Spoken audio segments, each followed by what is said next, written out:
Une petite pomme aux pesticides. Moi je crois pas. Hein.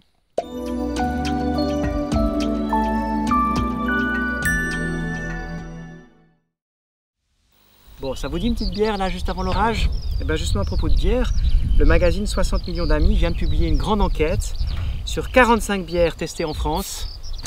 Et ben il y en avait 34 qui contenaient des pesticides. Donc voilà, nos amis des pesticides aujourd'hui, ils sont partout, véritablement partout.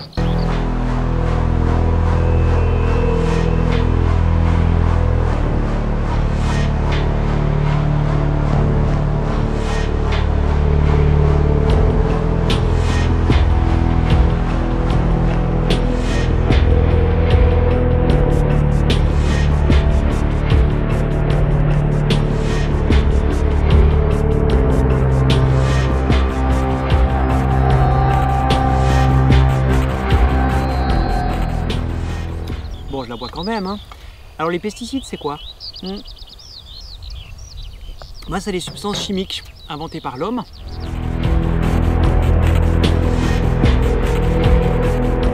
Pour lutter contre différentes choses. Il y a les fongicides pour lutter contre plein de maladies et de champignons qui s'attaquent aux cultures. Il y a les insecticides pour s'attaquer aux insectes ravageurs. Et puis il y a évidemment les fameux herbicides qu'on utilise largement dans l'agriculture, mais aussi dans les espaces publics et même dans les jardins des particuliers. C'est même là souvent qu'on en retrouve les plus fortes concentrations.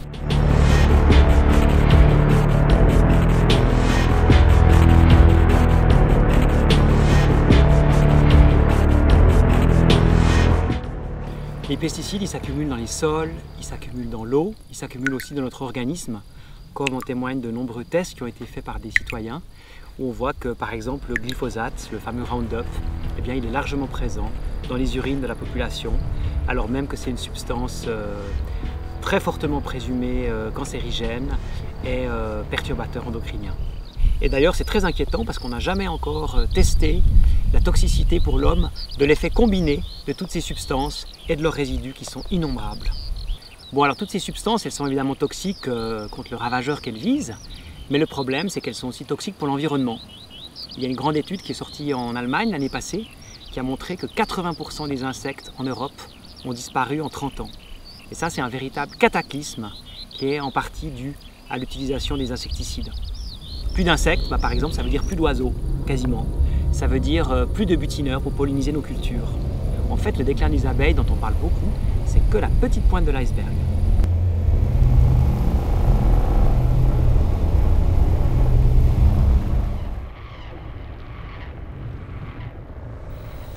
Alors, se passer aujourd'hui des pesticides, c'est possible.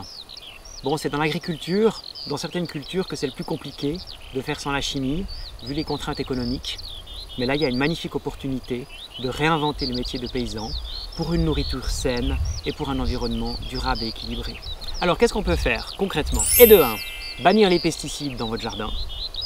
Et de 2, privilégier des produits de l'agriculture biologique pour votre santé et aussi pour soutenir les agriculteurs qui ont fait ce pas courageux. Si on est en bio, on n'a pas le droit de mettre de fongicides, de pesticides, d'engrais chimiques. Et de 3, soutenir toutes les pétitions, toutes les initiatives populaires, tous les mouvements citoyens pour limiter l'utilisation des pesticides et même pour interdire ces produits qui sont toxiques pour l'environnement et pour la santé humaine. Voilà, ça se passe près de chez vous. Rendez-vous la semaine prochaine sur laminutenature.net. Et si vous avez aimé cette vidéo, surtout abonnez-vous à cette chaîne YouTube, découvrez nos 3 revues 100% nature et visionnez pourquoi pas les derniers épisodes.